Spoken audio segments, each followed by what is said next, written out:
Thank you all for being here. It's good to see all of you. Thank you, Councilman Nixon. Good to see you as well. All our city co-workers that are here as well. And my team, good morning. Happy Tuesday. Take 10 on Tuesday, please. Hey, pick up some trash. Okay.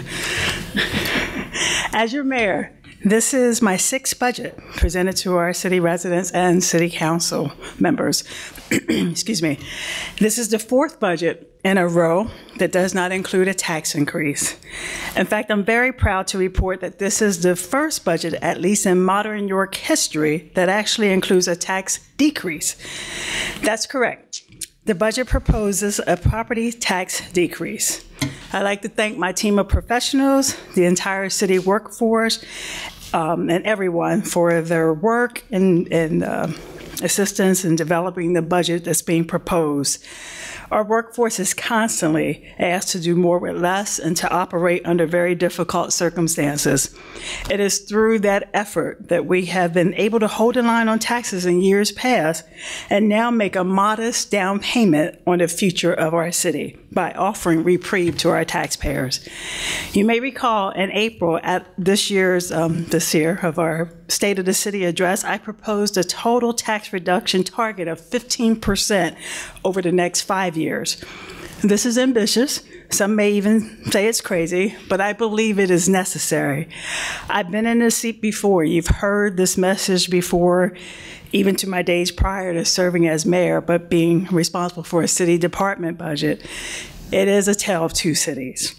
As far back as the mid-70s, York and other cities have consistently offered incentives and subsidies to renovate vacant buildings and attract new investment in the face of a society that valued the suburban sprawl model. Times have changed, and we have an incredible opportunity to level the playing field, to eliminate the barriers that make people hesitate and pull back from what they are inclined to do. It is time to move forward towards letting the city of York compete in a fair fight for investment, jobs, and other homeowners. And the great news is that it is a fight we can win. We are fortunate to have a confluence of very positive factors that will prove beneficial to our city if we are poised and prepared to capitalize. These factors are not limited to national trends that favor urban spaces over rural and suburban, or a very large millennial generation moving into downtown communities, or to the subsistent growth of educational and medical institutions and industries, or to an incredibly progressive governor who happens to call our city home, who also intellectually and economically understands that a disparate and fragmented Commonwealth jeopardizes our state as a whole, and that our small cities in Pennsylvania can serve as an incredible economic engines regionally if provided the tools to succeed. So with all of that said, unfortunately for far too long, the primary inhibitors to cultivating and strengthening investor confidence in our city has been factors threefold: public safety, education, and public property taxes. Regarding public safety, we are at a 30-year low. Sorry, Chief Kelly, but he knows that's the reports he gives me, for violent crime in our city. Part 1, crimes have consistently dropped annually. This is as much as a national trend as it is the result of consistent and steadfast community policing efforts. Thank you, Chief Kelly, and all the folks in the department. That is not to suggest we do not still have work to do. Crime still occurs, and we all know that. Our policing efforts continue to pay annual dividends, and crime is at a historic low. But despite that, any negative influence undercuts our steady progress. In the past, as a city, we have consistently sacrificed other governmental services to keep our public safety components as optimum as possible. Our strategies are working and making a significant improvement in our city. Secondly, education. Unfortunately, a struggling city school district impacts everything that we do in our city, from public safety to economic development to the stability of our neighborhoods. I don't need to expound upon the tumultuous years our district has endured, but I can say that considerable strides towards wholesale recovery and turnaround have been made. For the first time in modern Pennsylvania history, an incumbent governor was unseated Furthermore, education was a cornerstone campaign issue. Governor Wolf gets it. He's made education his signature issue. It is the greatest investment our government can make. Ground zero is in the city of York, where considerable resources in persons and capital have been dedicated. At the behest of our governor, alongside the district's Chief Recovery Officer, Dr. Carol Saylor, I now co-chair the turnaround of our city schools.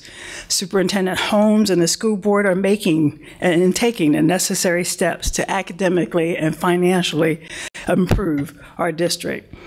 Doing so will indeed benefit our city as a whole, but it will also improve the investment value in our city as well. And finally, property taxes. There is no question that our city's disproportionately high tax rate is a challenge to our fiscal sustainability. Service provisions and overall confidence in our community, all of that. It has both a negative effect financially and psychologically. That is why in recent years we have taken the very difficult measures and made the tough decisions to hold the line on any tax increase. Now our efforts are beginning to bear fruit, and I am incredibly proud to deliver a down payment on our city's future in the form of a tax reduction. Upon taking office and through the present, I have maintained a consistent plan for our city's finances with the end goal of sustainability. I'm not done this by myself. I have the partnership of our city council in assisting with that. It is easy to get bogged down in the daily grind and to forget just how far we've come as a community and the steps that it took to arrive at this moment. A journey of 1,000 miles begins with the first step, and we've taken several, often arduous steps together. Through outside help from our state's Department of Community and Economic Development Department and private financial planners, we have maintained a close watch of our fiscal state and annually take actions to bring about further sustainability and predictability. We reduced our labor costs. We instituted a collection plan to aggressively pursue delinquent sewer and refuse customers. We refinanced debt. We increased our efforts to solicit contributions from our tax-exempt community, and we instituted a fairer and equitable earned income tax. Further, we substantially reduced our workforce by 18% just since I took office, despite the fact that the workload has decreased and the pay has not equally increased. Less people are doing more work to the benefit of all of our taxpayers. And despite all of these efforts, we still instituted a furlough policy, furloughing employees in city government as a means to avert a tax increase.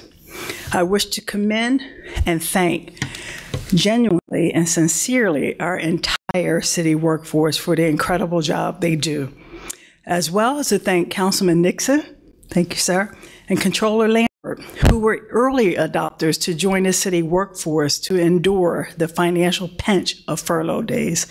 Since their early support, Councilman Helfrich and Satterley joined in suit. Thank you to those elected officials who understand that we truly are all in this together and that we cannot ask others to feel pain that we are unwilling to endure. Thank you very much. Throughout all of this, we have given our best effort to educate, inform, and advocate. I have consistently advocated, lobbied, yelled, kicked, and screamed to raise awareness for reform efforts from our state government. I've given my best to help educate our citizens and put them to work advocating as well. I and my administration would love to share this burden with more citizens, more community leaders, and elected officials. The truth is, until our state and county government recognizes the gross disparity in local government and adopts real reform, we will continue to be an island unto ourselves. We must effect the change we wish to see to chart our own destiny. This by no means should suggest we are free from fiscal strife, but it is a recognition that we cannot continue to tax our way to prosperity. Quite the contrary, it is the administration's economic development policy that we must do everything within our power to reduce the property tax burden, reduce or eliminate those aforementioned challenges, and level the playing field between the city of York and every other surrounding municipality. It's easy to view the advocacy as an issue-oriented thing, if you will. At any given time, I may call for pension reform or property tax reform or education funding and the like. Each are very complex issues, wrought with a multitude of challenges, supporters, and opponents. Fundamentally and always at core, I am talking about, in comparison, to leveling the playing field between York City and every other municipality. When I talk about municipal pension reform and Act 111 reform by the state legislature, I am talking about leveling the playing field between city taxpayers and the unions that represent our public safety workers. When I support the governor's call for increased education funding, in particular for urban districts, I am talking about leveling the playing field for children who start life at a significant disadvantage to most of their peers. When I call for contributions from our tax-exempt property owners or for a county-wide regional asset tax, I'm trying to level the playing field for our city that happens to host the vast majority of our tax-exempt organizations that service an entire county, but our city residents shoulder that cost. And when I talk about leveling the playing field for the city of York, I'm talking about reducing the property tax burden faced by the homeowners and business investors. So today, I am putting my money where my mouth is in terms of making a down payment on that leveling by introducing a budget with the first property tax reduction in the city of York in 10 years. It's small in dollar amount in percentage terms, but it is enormously symbolic and psychological because it continues the direction I started last year and confirmed at my State of the City address, a 10-year project to reduce property taxes in the city of York while reforming our structural costs to keep us competitive for the long run. So it's time to catch the wind in our sail, the wind that is blowing in the direction of older communities for the first time in generations. The energy and excitement we all can see in our downtown, thanks in support of Downtown Inc., needs to be spread to our residential neighborhoods, and that's happening as well. The neighborhoods that provide 63% of the tax base in our city. The prosperity blooming in our downtown is awesome. It is absolutely wonderful. No one should take me as saying it's either or proposition, because in fact, reducing the barriers to invest in our city is good for everyone. And it is our #1 economic development strategy. There is no amount of tax credits and grants that can match the power of the market when we level the playing field between the city of York and the rest of the metro area. So make no mistake about it, as your mayor, I will continue to utilize every means at my disposal to fight on behalf of our city's survival, long-term health, viability, and to provide for a healthy, safe, and the welfare of all of our citizens to ensure that prosperity is visited upon those that seek it. Frankly, I see few other options. So thank you all for your commitment to our great city. I welcome all to participate in what we are seeing and embarking upon. Now I will ask our Business Administrator, Michael Dowry, to speak specifics about the budget. Thank you. Mr. Dowry.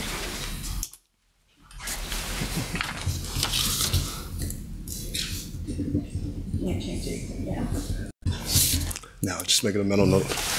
Good morning, everyone. It is my honor to present the 2016 budget for the City of York.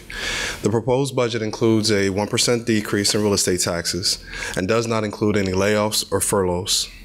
The infrastructure changes adopted in 2014 throughout the 2015 budget process created a 3-year window for the city to meet the short-term goal of producing a balanced budget without enduring additional cuts and affording more time to focus on the need to create a sustainable operation.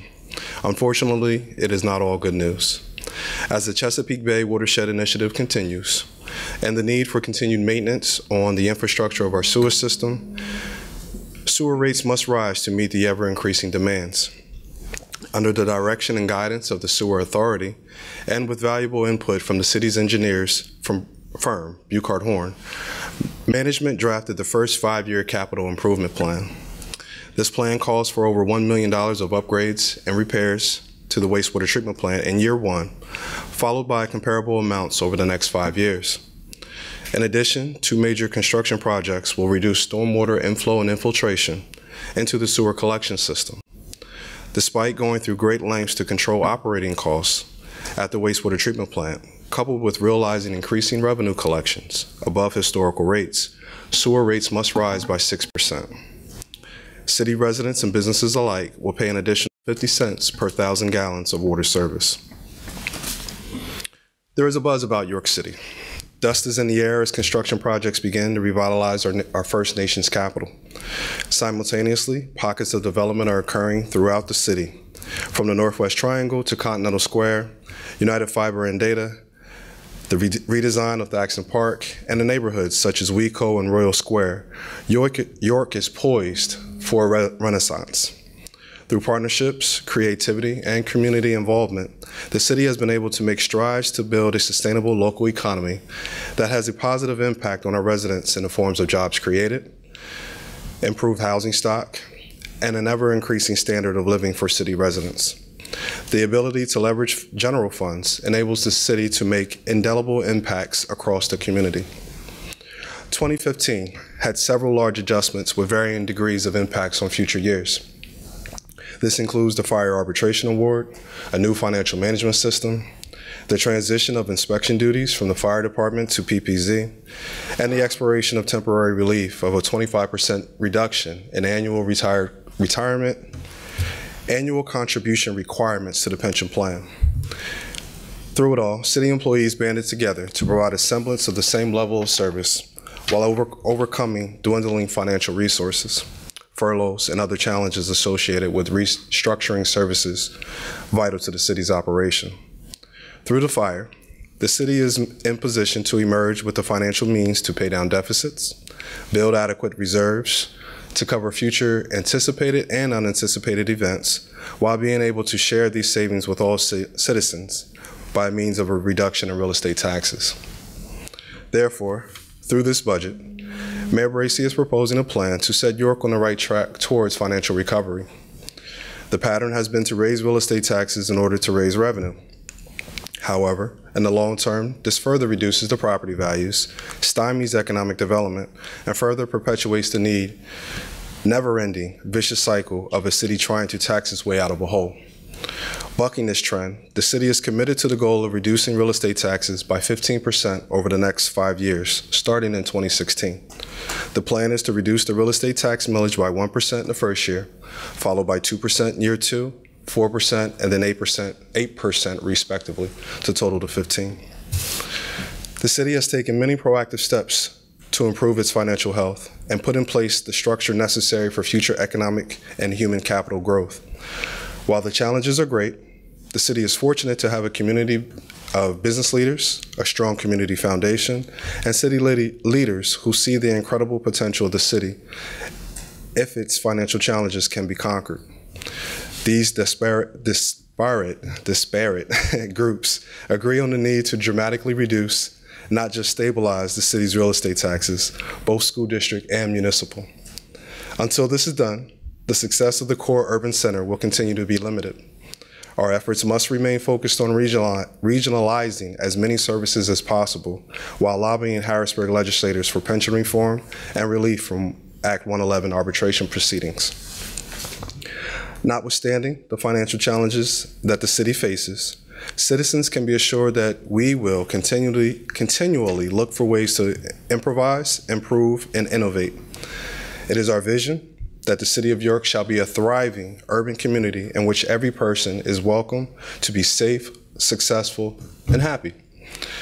While we will not be ashamed to copy good practices from others, nor will we fear trying new things of our own devising, the protection and improvement of the health, safety, and welfare of the community is our reason for being. Citizens can be assured that the Bracy administration holds the long-term welfare of this community as the guiding principles of our actions. I am proud to be a part of this bold stance by our mayor to be that change. That's it for the formal comments. We'll now turn it over to the public for any questions there may be about the 2016 budget.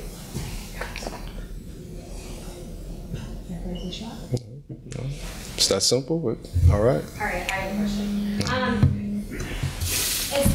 How are municipal patients affecting things? I know in the past it's been mentioned that they were majorly eating away at tax dollars. I was just wondering if that's affecting anything to what making solutions with that. Yeah, that obligation is very real. The reform we were able to accomplish with the most recent FOP contract did put us in a slightly better position, enabling us to get caught up on our minimum municipal obligation, our annual contributions to the plan. By the end of 2016, we'll be current on all of those payments. But think of those payments more like a credit card. It's set up that your pension will be fully funded after about a 20-year period. So we're just now getting caught up on our current credit card payment, not paying off the fund balance as a whole. That reform reduced the unfunded liability by just over $12 million, put us in position where we're about still in the low 60s as far as how the plan is funded. We're still only about 63% fully funded. We have a new valuation report coming out, the 2015 valuation. So we're still waiting to see exactly where we stand, but we still have a long way to go with that. And yes, the pension contribution is still significant, eating up a lot of the general fund dollars. Point blank, what do you plan to pay the MMO for the police with this budget and also for the fire? I'm sorry, can you repeat the question? The MMO, you have to pay each, fire and police. Right. In the 2016 budget, how much is going to each one? Oh, okay. Give me 2 seconds to give you exact numbers. That's not the new mark. We pay that every year, and there's actually 3 pensions that we pay. I just want to know what the amount is. Okay. Police, we're at about just under $3 million for 2016. We're still benefiting from the carryover credits from the reform. With fire, we're at about 2.4, almost 2.5 million. And then for the O&E plan, it's important to note that the police last year before the reform was at 4.7 million. So what we've had budgeted last year and this year is actually to pay off the past due obligation to get us current. But for the O&E plan, just under 1.3 million. It's everyone else outside of public safety. There's a police plan, the fire, and then everyone else is covered by the officers and employees plan. Sorry, that was the number for that was 1.267, just under 1.3. Thank you.